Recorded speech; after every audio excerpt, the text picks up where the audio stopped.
नमस्कार, मैं हूं अनूप सक्सेना और आप देख रहे हैं साधना न्यूज। उत्तर प्रदेश के सियासी एजेंडे में हम बात करेंगे जो जिस तरह से 2-3 दिन से राजनीतिक घटनाक्रम चल रहा है, लगभग एक पखवाड़े से, उसी पर चर्चा करेंगे। और दिल्ली में जो 2 दिन पहले कवायद, 2 दिन से जो कवायद चली है, यानी छोटे दलों को मनाने की बात चल रही है, उसी पर आज हम चर्चा करने वाले हैं। उत्तर प्रदेश में भाजपा एक बार फिर से वर्ष 2017 के फार्मूले पर चलकर सत्ता बरकरार रखने की जुगत में है। इसके लिए दिल्ली ने यूपी के उन सभी छोटे दलों को मनाने की कोशिश शुरू कर दी है जो पार्टी से नाराज बताए जा रहे हैं। दरअसल संघ की एक रिपोर्ट ने पार्टी नेतृत्व के हाथ पैर फुला दिए हैं, जिसमें उल्लेख किया गया है कि जिस समीकरण ने पार्टी को 15 साल बाद सत्ता दिलाई थी, वह पिछले 4 साल से पूरी तरह से बिखर सा गया है। पंचायत चुनाव के नतीजे और कोरोना संक्रमण काल के दौरान हुई फजीहत ने शीर्ष नेतृत्व को परेशान कर रखा है। इस स्थिति से उबरने के लिए नेतृत्व ने उन सभी फैक्टर पर काम शुरू कर दिया है जिससे अगले विधानसभा चुनाव में जाने से पहले डैमेज कंट्रोल किया जा सके। सोशल इंजीनियरिंग से लेकर जनाधार वाले नेताओं को सत्ता की कुर्सी से नवाज कर भाजपा 2022 में फतेह पाना चाहती है। अब तक जो प्रयास देखने को मिल रहे हैं उससे ये लगने लगा है कि यूपी में आने वाले दिनों में छोटे दलों की चांदी होने वाली है, यानी कि छोटे दलों के सहारे भाजपा यूपी में सत्ता के सिंहासन को बचाने का ख्वाब देख रही है। आज हम इसी बात पर चर्चा करने वाले हैं। हमारे साथ 2 विशेष मेहमान हैं। हमारे साथ लखनऊ से भारतीय जनता पार्टी के वरिष्ठ नेता के युवा नेता मानस द्विवेदी जी हैं। मानस जी, आपका स्वागत है। और आप विपक्ष के समाजवादी पार्टी के बड़े नेता सुधीर दुबे जी आगरा से हमारे साथ जुड़े हैं। सुधीर जी नमस्कार आपको। सुधीर जी, आपको आवाज सुनाई दे रही मेरी? जी नमस्कार अनूप जी, नमस्कार। हम सबसे पहले मानस जी आपके पास आएंगे। सर, बीजेपी कह रही है कि यूपी में सरकार ने बेहतर काम किया है, हर वर्ग को के उत्थान के लिए काम किया, विकास की सारी जो आवश्यकताएं थी उसको पूरा किया है और जनता खुश है। फिर भी सर आपको छोटे दलों का सहारा लेना पड़ रहा है।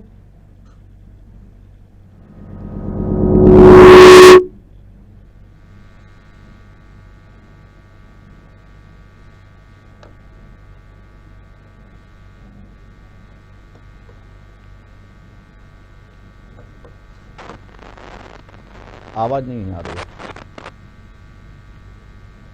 जी चलिए, मानस जी की शायद आवाज नहीं आ पा रही है।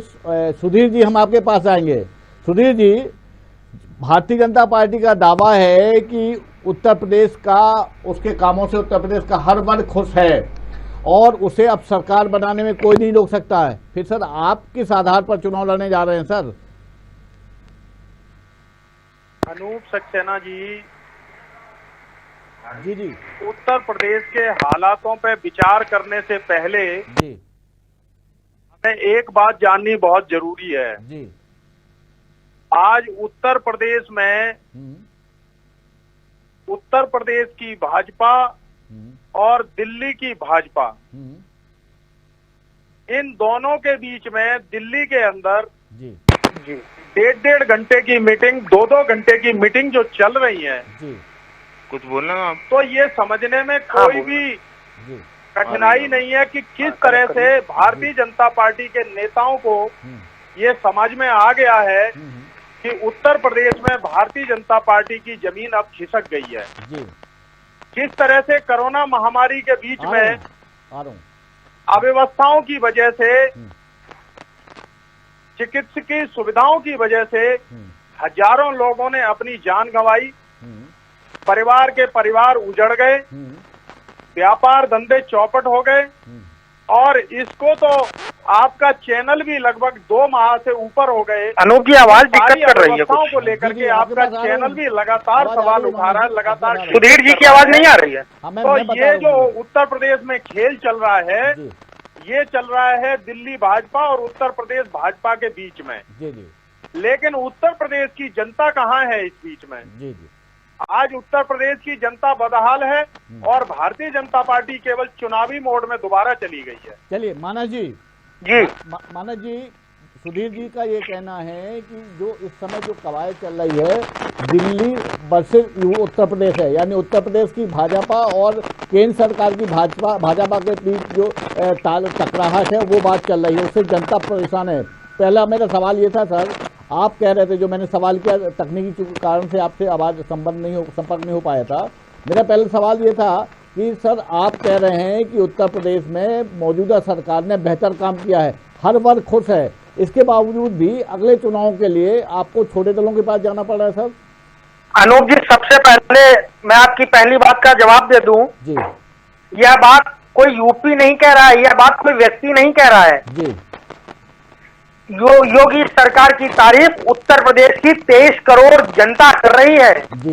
कोटि कोटि जनता कर रही है आज तारीफ उत्तर प्रदेश सरकार की जी। चाहे वैक्सीनेशन का मामला हो, चाहे कोरोना कंट्रोलिंग का मामला हो जी, चाहे रिकवरी रेट का मामला हो जी। हर अवसर पे उत्तर प्रदेश की योगी आदित्यनाथ जी की नेतृत्व वाली सरकार अव्वल नंबर का काम कर रही है जी। और जिस प्रकार से अभी सुधीर जी ने कहा, हाँ मैं उनकी बात का जवाब दे दूं। हाँ, दीजिए दीजिए। पिछली डिबेट में भी मैंने आपसे कहा था, भारतीय जनता पार्टी कोई परिवार की पार्टी नहीं है जी। भारतीय जनता पार्टी किसी समाज की पार्टी नहीं है भारतीय जनता पार्टी गरीब किसान मजदूर की पार्टी है जी। भारतीय जनता पार्टी एक कैडर बेस्ड पार्टी है जी। जहां बूथ लेवल का कार्यकर्ता भी अपने प्रदेश अध्यक्ष से बात कर सकता है, जहां बूथ लेवल का कार्यकर्ता भारतीय जनता पार्टी का प्रदेश अध्यक्ष बनने के स्वप्न देख सकता है, राष्ट्रीय अध्यक्ष और प्रधानमंत्री बनने के स्वप्न देख सकता है। तो जब लोकतांत्रिक पार्टियां अपने काम करती हैं और जो लोकतांत्रिक पार्टियां का काम करने का तरीका होता है वो एक कैडर बेस के अनुरूप होता है, एक प्लेटफॉर्म होता है, एक फोरम होता है जहां अपनी बात रखी जाती है। माना जी, पिछले 2 दिनों से आपने मीडिया में भी देखा होगा और आप तक भी खबर होगी कि जिस तरह से अनुप्रिया पटेल या निषाद पार्टी से जुड़े हुए नेता लगातार आपके मुख्यमंत्री से, गृह मंत्री जी से, पार्टी अध्यक्ष से मुलाकात कर रहे हैं। सर, अगर चलिए एक सौजन्य मुलाकात भी है मान लें अगर, तो अब जब चुनाव आ गए तब क्यों हो रही सर? अब तक कहां थे? इसमें कोई अचंभित होने वाली बात नहीं है जी। अनुप्रिया पटेल जी का दल हो जी अथवा निषाद जी का दल हो जी, ये सब हमारे सहयोगी दल है भारतीय जनता पार्टी की सरकार में, ये हिस्सा रखने वाले दल है। सर, ये सारे नाराज चल रहे थे, आप कह रहे हैं। कोई नाराज, कैसे नाराज चल रहे थे? किसने बोला नाराज चल रहे थे? जी। अनुप्रिया पटेल जी हमारी 2014 से सहयोगी हैं जी। निषाद पार्टी बहुत पुरानी सहयोगी है हम लोगों की, कोई नाराज नहीं। निषाद पार्टी ने, प्रवीण निषाद जी सांसद हैं संत कबीर नगर से। जी जी। तो इसमें कोई अचंभित या अथवा लेने वाली बातें इसमें कोई भी नहीं है। एक सहयोगी दल के नाते जब माननीय मुख्यमंत्री जी दिल्ली गए तो अनुप्रिया पटेल जी ने वहां से भेंट की। अच्छा। अनुप्रिया पटेल जी के माननीय विधायक उत्तर प्रदेश में जो है वो हर जगह हर समय भारतीय जनता पार्टी, पिछले कई दिनों से लगे कि मंत्री बन जाए, लेकिन मंत्री नहीं बन पा रहे थे सर। नहीं, अनुप्रिया पटेल जी पिछली सरकार में मंत्री थी। मैं आप जिनकी बात कर रहे हैं उत्तर प्रदेश में जो विधायक, उनके पति या और जो लोग हैं वो मंत्री नहीं बन पा रहे, उसके लिए कवायद से जुड़े कवायद कर रहे हैं सर। कोई किसी भी प्रकार की कवायद नहीं, मंत्रिमंडल विस्तार। सुधीर जी, अनूप जी मंत्रिमंडल विस्तार परम पूजनीय महाराज जी, परम पूजनीय मुख्यमंत्री जी का जी के विवेक पे आधारित है। जब वह चाहेंगे राज्यपाल जी को नाम प्रस्तावित करेंगे, शपथ हो जाएगी। इसमें कोई इतना आडंबर मचाने की क्या आवश्यकता है? चलिए उसका एक मैं अपना बात जवाब दे दूं जी। मुझे याद आता है 2016 माने 2017 विधानसभा के आम चुनाव से पहले का घटनाक्रम जी। उस घटनाक्रम में क्या क्या घटित हुआ था सपा परिवार में, ये किसी का छूता नहीं है जी। सभा परिवार के वर्तमान के राष्ट्रीय अध्यक्ष सभा में अपमानित कर रहे थे, क्या उसी बात की आप समाजवादी पार्टियों में टीस है? होना चाहते हो आप लोग सिर्फ उत्तर प्रदेश के लोगों को गुमराह करने का काम करते हैं। सुधीर जी, गुमराह अगर किया होता तो उत्तर प्रदेश की जनता हमको जगह न देती। 2017 के चुनाव में समाजवादी पार्टी को नस्ता नाबूद करने का काम उत्तर प्रदेश की 23 करोड़ जनता ने किया है। चलिए माना जी, वही उत्तर प्रदेश की 23 करोड़ जनता आगामी 2022 के चुनाव में भारतीय जनता पार्टी को सबक सिखाने का मुंगेरी लाल के हसीन सपने देखे, कोई रोक नहीं सकता। माना जी, सुधीर जी, मैं एक सवाल कर लूं? नहीं करवा पाया। सुधीर जी, मैं एक सवाल कर लूं? विलाप करिए, चूड़ियां तोड़िए, मुंगेरी लाल के हसीन सपने देखे, कोई किसी को नहीं रोक पाएगा। माना जी, चलिए, हालांकि मैं जो सवाल करने वाला हूं उसको आप स्वीकार नहीं करोगे। मैं ये कह रहा हूं आपसे कि जिस तरह से पंचायत चुनाव हुए, जो नतीजे आए, इसके अलावा जिस तरह से आपके विधायकों ने, आपके मंत्रियों ने, आपके सांसदों ने कोरोना संक्रमण काल में असंतुष्टि का जो पत्र लिखा मुख्यमंत्री से को और जो बात यहां से लेकर दिल्ली तक गई, इसके अलावा संघ का एक जो रिपोर्ट कार्ड भेजा गया है उसमें ऐसा कहा गया है कि जो समीकरण 2017 में थे, जिस आधार पर भारतीय जनता पार्टी की सरकार बनी थी, वो सब समीकरण फेल हो रहे हैं। आप इसको मानेंगे नहीं, लेकिन मैं जवाब चाहूंगा इसका। नहीं, देखिए, मानेंगे नहीं, स्वीकार नहीं करेंगे, ये बात तो है ही नहीं जी। आप पत्रकार हैं, आपने सवाल किया, मैं आपका स्वागत करता हूं। जी जी, जवाब दीजिए। भारतीय जनता पार्टी, हमने बार बार बोला है, कोरम की पार्टी है। हमारे कोई मंत्री, हमारा कोई विधायक यदि कोई पत्र लिखता है तो जनता से जुड़े मुद्दों को लिखता है, वो एक प्रकार से सरकार का ध्यान आकर्षित कराने के लिए लिखता है। इसमें इतना बड़ा मुद्दा क्यों बना देती है समाजवादी पार्टी या विपक्षी? इनके यहाँ तो ये बर्दाश्त नहीं, अगर इनके यहाँ कोई इनके पार्टी का नेता किसी के खिलाफ लिख दे तो भगा देते हैं। 5 विधायक कोरोना की अव्यवस्था की वजह से काल के गाल में समा गए और लगातार मुख्यमंत्री जी को पत्र लिख करके और इस महामारी में जो अव्यवस्थाएं, सुधीर जी, हमने भी अपने परिवार के सदस्य खोए हैं, हमारे भी जानने वाले लोग कोरोना के काल में ग्रसित हुए हैं और आज भी पर मौतों पर राजनीति करने वाले हम भारतीय जनता पार्टी के कार्यकर्ता नहीं है। मानस द्विवेदी जी, बंद कर दीजिए मौतों की राजनीति। मालूम नहीं है दिल्ली के अंदर चिताओं पे अपनी रोटियां सेकना, राजनीतिक रोटियां सेकना बंद कर दीजिए सुधीर जी। घंटे शीर्ष नेतृत्व से मान मनोबल की बातें कर रहे हैं और बंदर बाट की बात दिल्ली के अंदर। बंदर बाट का झगड़ा तो आप क्या 2016 में हुआ था? चलिए 16 बीत पार्टी से जो झगड़ा हुआ था, 16 बीत गया, 22 की बात करिए। मथुरा से लेके लखनऊ से लेके। मानस जी, अच्छा मैं एक जानना चाहता हूँ मानस जी, अनुप्रिया पटेल जी हों या निषाद पार्टी के नेता हों, जो संभावित मंत्रिमंडल गवर्नमेंट का हो रहा है, केंद्रीय सरकार का हो रहा है, उसमें क्या अनुप्रिया पटेल या संभावित जो निषाद पार्टी के लोग हैं, नेता हैं, वो शामिल हो सकते हैं क्या सर? ये मंत्रिमंडल विस्तार हो रहा है अथवा नहीं हो रहा है, ये तो हमको आप लोग के माध्यम से पता चल रहा है। जी जी। जब मंत्रिमंडल विस्तार होगा, केंद्र का मंत्रिमंडल विस्तार है, माननीय प्रधानमंत्री जी चलिए मैं आधारित है। मैं ये आपसे कर रहा हूँ, तो क्या ये जो नेता हैं, इनके जो चर्चा चल रही है कि ये मंत्री बन सकते हैं या इनके दलों को साधने के लिए जो कवायद हो रही है, ये जो सारे प्रयास हो रहे हैं, क्या इससे ये नहीं लग रहा है आपको कि चुनाव आ गए हैं तब इनकी चिंता आपको सता रही है? नहीं, एक बात बता दें, भारतीय जनता पार्टी का कोई भी नेता, भारतीय जनता पार्टी की कोई भी सरकार और भारतीय जनता पार्टी का कोई भी कार्यकर्ता बरसात में जो मेढक आ जाते हैं उसकी तरह नहीं होता है, बरसाती मेढक नहीं होते हैं। ये साहब भारतीय जनता पार्टी की बात नहीं, ये आपके जो छोटे दल हैं उत्तर प्रदेश में उनकी बात कर रहे हूँ, जिन पर आपकी निगाहें लगी हुई हैं सर, जिस पर आपकी निगाहें, जिनको मना रहे हैं आप। मैं बहुत टेक्निकल बात समझा दे रहा हूँ, जी जी जी। आफ्टर पोलिंग कोई अलायंस तो हुआ नहीं जी, ये अलायंस जो हुआ ये प्रीपोल अलायंस इसको कहते हैं। जी जी जी। तो प्रीपोल अलायंस में सारी चीजें जब हम लोग एक टेबल पे बैठते हैं जी, साथ ही पार्टियां बैठती हैं, तो प्रीपोल अलायंस में सारी बातें रख दी जाती हैं। अब क्यों हो रही है? अनुप्रिया पटेल जी सर, अब चुनाव आ गए सामने सर, अब चुनाव आ गए हैं। ठीक है, मैं बिल्कुल कह रहा हूँ, चुनाव आ रहे हैं, क्या रणनीति होगी, क्या सहयोगियों की रणनीति होगी, इस पर चर्चा होती है। जी जी। अनुप्रिया पटेल जी हो चाहे निषाद जी हो, ये सब अपने आप में बहुत बड़े नेता हैं। अनुप्रिया पटेल जी मंत्री रह चुकी हैं जी।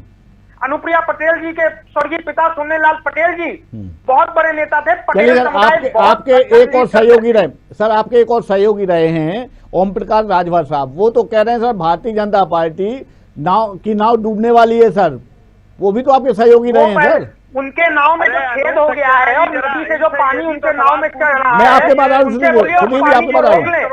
पानी को रोक दें, उसके बाद भारतीय जनता पार्टी के नाव की चिंता करें। मुख्यमंत्री खुद है क्या सरकार के कामकाज से? क्या इनके 250 विधायक जो सरकार से बगावत करने वाले हैं, 205 विधायक बगावत क्या करने वाले? आपके घर में बगावत शुरू हो गई है, आपके परिवार की छोटी बहू अपर्णा यादव लगातार। माना जी, सुधीर जी ने आपकी बात पूछी, आप सुन लें उनको, फिर जवाब दें। जो भी नेता, जो बड़े बड़े परिवारवादी नेता हैं, वो भारतीय जनता पार्टी में आकर के दूध के धुले हो जाते हैं। जितने भी भ्रष्टाचारी नेता हैं वो भ्रष्टाचार परिभाषा ये बता रहे हैं। आपके पास नेतृत्व का पूरा अभाव है, नेतृत्व की उत्तर प्रदेश में पूरी कमी है, जनता ने मुख्यमंत्री और सरकार को नकार दिया है, तो आज आप लोग नेताओं को इंपोर्ट कर रहे हैं और दूसरी बात, आप कब तक समझेंगे? आप जो समझाने का काम कर रहे हैं उत्तर प्रदेश की जनता की तकलीफों को, आप कब समझना शुरू करेंगे? चलिए सुधीर जी, मैं एक सवाल भी आपसे कर लूं। सुधीर जी, उत्तर प्रदेश में 55% जो पिछड़ा वर्ग का वोटर है उसको साधने की कवायद भारतीय जनता पार्टी कर रही है। ब्राह्मण मतदाताओं को जो नाराज बताई जाएगी नाराजगी है, उनको भी साधने की कवायद शुरू कर दी उन्होंने, उनके प्रयास भी शुरू हो गए हैं। तो सर, जब ब्राह्मण और पिछड़ा वर्ग को ये साध लेंगे तो भारतीय समाजवादी पार्टी या अन्य दलों के पद बचेगा क्या सर? किस आधार पर आप सर जाएंगे सर? अनूप जी, जब ये 2017 में जब ये चुनाव में आए थे, उस समय ये एजेंडा लेकर के आए थे। इन्होंने जो घोषणा पत्र जारी किया था, उस घोषणा पत्र के अनुसार आज तक एक भी विकास का कार्य उत्तर प्रदेश में नहीं करा पाए जी। जो सहयोगी दलों के साथ जो इन्होंने गुमराह करने का काम किया था जी। जो इनके जो विधायक हैं उनकी थानों में भी सुनी नहीं जा रही है जी। कोरोना जैसी महामारी में ये सरकार पूरी तरह से फेल हो चुकी है जी। और आज मुझे इस बात की चिंता है अनूप जी कि जिस तरह से पंचायत चुनाव के दूसरे फेज के बाद उत्तर प्रदेश में कोरोना जैसी महामारी ने पैर पसारे थे, आज वैज्ञानिक और विशेषज्ञ ये बात कह रहे हैं कि अगस्त और सितंबर में एक लहर और आने वाली है। हाँ। मुझे इस बात की चिंता हो रही है कि उत्तर प्रदेश के मुख्यमंत्री और उत्तर प्रदेश की भारतीय जनता पार्टी की सरकार अभी चुनावी नफा नुकसान में लगी हुई है, सहयोगी दलों से मान मनोबल करने की बात में लगी हुई है और सरकार को बंदर बांट में झोंकने का काम में लगी हुई है। और अगर इसी तरह से अगर एक और महामारी का दौर आ गया तो मुझे लगता है उत्तर प्रदेश की जो जनता है वो भगवान भरोसे है और उत्तर प्रदेश की जनता के दुख दर्द को कौन सुनने वाला है, इस बात की हम लोगों को विशेष चिंता है। और भारतीय जनता पार्टी के लोग अपनी ही पीठ खुद थपथपा रहे हैं। इनको जो गंगा में 2000-2500 तैरती हुई लाशें नहीं दिख रही हैं और जो शमशान घाटों के अंदर जो लाइनें लगी थी वो इनको नहीं दिख रही है। ऑक्सीजन की कमी से किस तरह से हजारों लोगों की जान चली गई वो इनको दिखाई नहीं दे रही है। आगरा के एक अस्पताल के अंदर किस तरह से अव्यवस्था के चलते 5 मिनट के अंदर 22 मरीजों की मौत हो गई, वो सब इनको नहीं दिखाई दे रहा है। एक केवल और केवल वोटों का पोलराइजेशन करते हैं और चुनावी मोड में हमेशा रहना चाहते हैं। इनको जनता की दुख दर्द और तकलीफ से कोई लेना देना। चलिए जवाब माना जी जवाब दीजिए जी। अनूप जी, पहले सुधीर जी की एक बात का जवाब दे दूं जी। इन्होंने जो परिवारवाद भारतीय जनता पार्टी पे आरोप लगाया है जी। परिवारवाद का जो बीज बोया उत्तर प्रदेश की राजनीति में वह कोई और दल नहीं अपितु समाजवादी पार्टी थी जी। और जब वही परिवारवाद का बीज बोते बोते वह वटवृक्ष की स्थिति में आ गया और उनके यहाँ आपसी झगड़े होने लगे तो इसका खामियाजा उत्तर प्रदेश की जनता ने भुगता। अब बात आई कोरोना की, सर्व समाज को लेकर के उत्तर प्रदेश के वो सर्व समाज देखते ही दावा सफाई मैनपुरी में जो होता है वहीं से आता है सर्व समाज। हमको ना बताइए सुधीर जी, कभी भी भ्रम फैलाने का काम नहीं करती है समाज। सुधीर जी, भ्रम कितना फैलाया, भ्रम कितना फैलाया वो पता है। इटावा में नाच गाना कराया वो सबको पता है, सफाई महोत्सव मनाया वो सबको पता है। जी जवाब दे दीजिए, माना जी अपना जवाब पूरे करें। एक रही है परिवारवाद की बात। परिवारवाद की नींव किसने बोई, गड्ढा किसने खोदा, समाजवादी पार्टी ने खोदा। समाजवादी पार्टी में जब परिवारवाद में कला हुई, परिवार में कला हुई, इसका खामियाजा किसने भुगता, उत्तर प्रदेश की जनता ने भुगता। तो सीधे सीधे प्रभावित तो जनता हुई ना, तो कैसे जनता से सरोकार लगते हो, जनता से सरोकार की बातें करते हैं। रही बात कोरोना की, तो सुधीर जी आप अपनी चिंता जायज है, कोई बात नहीं, आप छोड़ दीजिए हम पे चिंता। उत्तर प्रदेश की जनता ने हमको अवसर दिया है, हम उनकी सेवा कर रहे हैं, देखभाल कर रहे हैं। तीसरी वेव के लिए उत्तर प्रदेश सरकार पूरी तरह से तैयार है। मैं यह विश्वास दिलाता हूँ अनूप जी आपके चैनल के माध्यम से। सर एक मिनट, सुधीर भाई बात होने दीजिए, अच्छा रहेगा। सुधीर भाई उनको बात पूरी करें फिर आप जवाब दीजिए। जी माना जी बोलिए। कोरोना की तीसरी लहर को लेकर उत्तर प्रदेश सरकार पूर्णतः तैयार है। सारे चिकित्सक कार्य जितने होते हैं सब तैयार है, सारे इक्विपमेंट्स आ चुके हैं। उत्तर प्रदेश की जनता को सुरक्षित और स्वस्थ रखना उत्तर प्रदेश के योगी आदित्यनाथ जी महाराज के सरकार की प्राथमिकता है। ये मैं आपके चैनल के माध्यम से आज बतला देना चाहता हूँ। इनका देखिए, मैं अनूप जी मैं पहले बता चुका हूँ, समाजवादी पार्टी विधवा विलाप करेगी, क्यों ना करे, क्योंकि आने वाले कम से कम 2 दशक उत्तर प्रदेश से अछूता रहेगी समाजवादी पार्टी, लेकिन दूरियां तोड़े समाजवादी सर, पार्टी। आपकी बात मान रहा हूं मैं, लेकिन सर जिस तरह से पंचायत चुनाव के परिणाम आए हैं उसमें भारतीय जनता पार्टी को वहां आप मतदाताओं ने नकारा है सर। आप समाजवादी पार्टी सबसे बड़ी दल के रूप में उभरी है सर, आप कैसे कह सकते हैं कि समाजवादी पार्टी तो इनको अभी आकलन ही नहीं है, ये तो केवल मैं जवाब ले लूं उनसे। सुधीर जी हम बोल रहे, फिर आप बोलिए, पहले आप बोल। सुधीर भाई जवाब ले लें। सुधीर भाई एक मिनट, हाँ जवाब दीजिए मानस जी।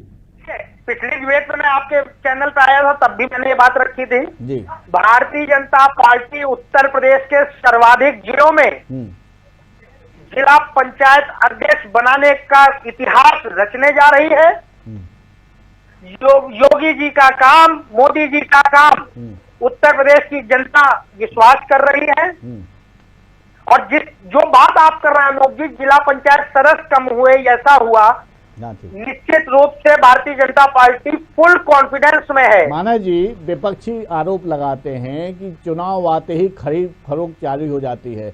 वेस्ट बंगाल में आपने कल का घटनाक्रम आपको तो पता होगा, मुकुल राय साहब वापस पहुंच गए, उन्होंने कहा कि भारतीय जनता पार्टी में ठीक है, मुकुल राय जी वापस चले गए, भारतीय जनता पार्टी के राष्ट्रीय उपाध्यक्ष है, मुझे इसमें कोई गुरेज नहीं है कहने में, विपक्ष का जो आरोप है समेत गए हैं वापस। मैं ये नहीं कह, मैं नहीं कह रहा हूँ, विपक्ष का जो आरोप है कि जैसे ही चुनाव आते हैं तो खरीद फरोख्त जारी हो जाती है, और पंचायत चुनाव पे भी उनका कहना है कि वो खरीद लेंगे, सरकार उनकी तो खरीद लेंगे साहब आप। तो इसका मतलब क्या समाजवादी पार्टी ने सरकार में रहते हुए खरीदा क्या? चलिए सुधीर जी, अब सुधीर जी जवाब ले लें। सुधीर जी जवाब दीजिए। जी सुधीर जी, माना जी का कहना है कि हम जो काम कर रहे हैं विकास के दम पर कर रहे हैं, खरीद फरोख्त की बात केवल पहले जब समाजवादी पार्टी सरकार थी और उनके बहुमत में अध्यक्ष आए थे, अब वही काम क्या उन्होंने खरीद फरोख्त करके किया था क्या सर? गुंडई से अविश्वास प्रस्ताव कौन लाता है, जरा ये पूछ लीजिए इनसे। अनूप जी ये भारतीय जनता पार्टी के लोग सिर्फ झूठ बोलने का काम करते हैं जी। कितने राज्यों में चुनी हुई सरकारों को इन्होंने बर्खास्त किया, कितने राज्यों में इन्होंने खरीद फरोख्त करने का काम किया, और आज उत्तर प्रदेश के अंदर सत्ता का दुरुपयोग करके किस तरह से इनके जिला पंचायत अध्यक्ष के उम्मीदवार लंबे लंबे गाड़ियों के काफिले को लेकर के आज उत्तर प्रदेश में घूम रहे हैं, खरीद पंचायत भवनों में जाके असलाहे लहरा के गुंडाई करके अविश्वास प्रस्ताव सुधीर जी आप भूल गए क्या? बोलने दीजिए उनको, बोलने ज्यादा पुरानी बात नहीं, 4 वर्ष बोलने दीजिए सर बोलने दीजिए उनको। जी मैं बीच में आपको नहीं, हाँ बिल्कुल आप बोलिए। देखिए उत्तर प्रदेश के अंदर आज जो सत्ता का खेल चल रहा है वो सबकी नजरों में है। इनके जिला पंचायत अध्यक्ष के उम्मीदवार गाड़ियों के लंबे लंबे काफिलों को लेकर के और किस तरह से जिला पंचायत सदस्यों को खरीद फरोख्त करने का काम कर रहे हैं। आज उत्तर प्रदेश में बच्चे बच्चे की जुबान पर यह बात है, और किस तरह से इन्होंने पिछले पंचायत चुनाव में सत्ता का दुरुपयोग करके, संसाधनों का दुरुपयोग करके इन्होंने चुनाव जीता है। अगर सत्ता का दुरुपयोग नहीं होता, धांधली नहीं होती, तो पंचायत चुनाव में ही भारतीय जनता पार्टी को अपनी जमीन नजर आ जाती। आज ये बड़ी बड़ी बातें करते हैं। उत्तर प्रदेश में किस तरह से कोरोना जैसी महामारी ने कितने अपने परिवारिक जनों को खोया है, और किस तरह से पंचायत चुनाव में उत्तर प्रदेश की जनता ने अपना मूड बता दिया है। अब ये कोई भी चाल चल लें, कोई भी ये मास्टर स्ट्रोक खेल लें, जिस तरह से ये पश्चिम बंगाल के अंदर फेल हुए हैं, उसी तरह से उत्तर प्रदेश में अब इनको कोई भी किसी भी तरह की इनकी कलाकारी काम नहीं आएगी, और कोई भी इनका जो है मास्टर स्ट्रोक अब यहाँ सफल होने वाला नहीं है। सुधीर जी, ये कितनी मर्जी बातें कर लें। सुधीर जी, मानस जी से आपके सवाल का जवाब लूं, लेकिन अंतिम सवाल मैं आपसे करना चाहता हूं सर। जिस तरह से भारतीय जनता पार्टी चुनावी रणनीति तय कर रही है, उसके अपेक्षा आपका जो दल है, समाजवादी पार्टी दल जो है, उसकी तैयारी क्या है? एक दूसरा ये सर कि पहले जो स्थितियां थी समाजवादी पार्टी की एक होती थी, अब वो स्थिति नहीं है। समाजवादी पार्टी भी पिछले चुनाव में जिस तरह से बटी है, जिस तरह से आपस में बड़े नेता बाहर हुए हैं, उससे कहीं ना कहीं आप नहीं मानते कि समाजवादी पार्टी पहले की अपेक्षा उतनी मजबूत नहीं है सर? अनूप जी देखिए जी, आज उत्तर प्रदेश में क्या पूरे देश के अंदर माननीय अखिलेश यादव जी जैसा निर्विवाद, ईमानदार, जागरूक नेता आज पूरे देश में नहीं है। जी। और जहां तक समाजवादी पार्टी के मजबूती की बात है, आज समाजवादी पार्टी का प्रत्येक कार्यकर्ता संगठित है। प्रत्येक कार्यकर्ता अपने आप को अखिलेश यादव मान करके अपनी बूथ पे लगा हुआ है। और हम लोग एसी में बैठ के राजनीति करने वाले लोग नहीं है, हम लोग गांव में रहने वाले लोग हैं, जनता के साथ रहते हैं, जनता के दुख दर्द में रहते हैं। जी। और पिछली जो सरकार हमारी 2012 से जो 2017 के बीच में थी, जो माननीय अखिलेश यादव जी ने उत्तर प्रदेश के अंदर जो विकास कार्य कराए थे, हम उन्हीं विकास कार्यों को लेकर के और फिर जनता के बीच में जाएंगे। और आज उत्तर प्रदेश की जनता ने पंचायत चुनाव में ये भरोसा दिला दिया है कि समाजवादी पार्टी ने जो योजनाएं, जो कार्यक्रम चलाए थे, भारतीय जनता पार्टी ने या तो उन्हीं कार्यक्रमों को आगे बढ़ाया है या कुछों को उन्होंने रोक दिया है। आज उत्तर प्रदेश की जो बदहाली है, जो बेहाली है और जो इनके पिछले 4.5-5 वर्षों का जो कार्यकाल है, उस कार्यकाल को लेकर के हम जनता के बीच में जाएंगे और मुझे पूरा भरोसा, पूरा विश्वास है। माना जी जल्दी से जवाब दे दीजिए सर। अखिलेश यादव जी की तरफ देख रही है और निश्चित रूप से 2022 में समाजवादी पार्टी की सरकार बनेगी। माननीय अखिलेश यादव जी उत्तर प्रदेश। चलिए माना जी बहुत जल्दी में जवाब दे दीजिए। देखिए, ये जो मुंगेरी लाल के हसीन सपने देख रहे हैं, मैं बार बार कह रहा हूँ, देखते रहिए, देखते रहिए, देखते रहिए, कोई दिक्कत नहीं है। 2022 के चुनाव में उत्तर प्रदेश की जनता इनके ताबूत में आखिरी कील ठोकने का कार्य करेगी। और इनके परिवार में ही जो झगड़ा है, पहले इनके परिवार की छोटी बहू अपर्णा यादव कहती है वैक्सीन सही है, इनके राष्ट्रीय अध्यक्ष कहते हैं वैक्सीन गलत है। तो पहले डिसाइड कर लें। इनके समाजवादी पार्टी के संरक्षक नेताजी मेदांता हॉस्पिटल में जाके वैक्सीनेशन कराते हैं, उसके बाद भारत की वैक्सीन लगाऊंगा। चलिए, वैक्सीन तो भारत की ही थी। चलिए मानस जी, समय का एक मर्यादा है, समय मुझे रोकना पड़ेगा आप दोनों मेहमानों का। लेकिन सर, जिस तरह से चुनाव आ गए हैं, आपका और समाजवादी पार्टी का आरोप प्रत्यारोप जायज सी बात है, चुनाव के समय ऐसा होता है, लेकिन ये तय करने वाले जनता है, उत्तर प्रदेश की जनता को तय करना है कि कौन उनके हित और को ध्यान में रखकर सत्ता चलाएगी। लेकिन एक बात जरूर है कि जिस तरह से पिछले 2-3 दिन से जो घटनाक्रम हुआ है सर भारतीय जनता पार्टी में, जिस तरह से छोटे दलों की लगातार मांग बढ़ी, नाम सामने आए हैं, सक्रियता बढ़ी है, उससे ये जरूर लग रहा है सर कि कहीं ना कहीं उत्तर प्रदेश की भाजपा में सब कुछ ठीक नहीं है। इसीलिए उन्हें छोटे दलों का सहारा लेकर मिशन 2022 को फतेह करने की रणनीति बनाने के लिए मजबूर होना पड़ा है। आज की सियासी एजेंडे पर इतने ही। कल हम एक नए पैनल के साथ, नए सब्जेक्ट के साथ आपसे फिर रूबरू होंगे। तब तक के लिए नमस्कार।